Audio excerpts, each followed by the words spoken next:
Welcome back, everybody. Today I'm going to show you how to fix DaVinci Resolve keyboard shortcuts not working. If you've been experiencing issues with your shortcuts, there's usually a simple explanation, and I'll walk you through identifying and solving the problem step by step. First, open your DaVinci Resolve application. Once it's loaded and you're in the main interface, direct your attention to the upper left corner of your screen.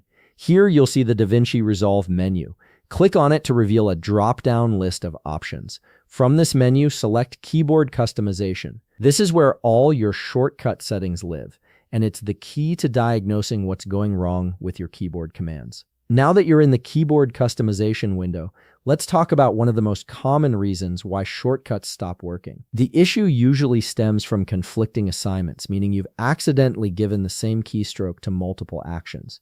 DaVinci Resolve can't execute two different commands with the same key, so it flags this as an error, and neither shortcut will function properly. To identify these conflicts, scan through your list of commands. You'll notice that DaVinci Resolve is helpful enough to mark errors visually.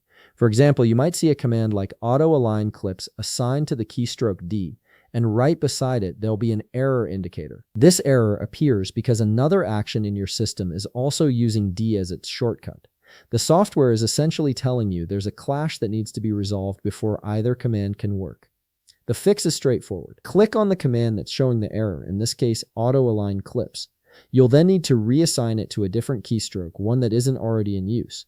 Choose a key or key combination that makes sense for your workflow and won't conflict with other shortcuts. Once you've selected a new keystroke, make sure to click Save.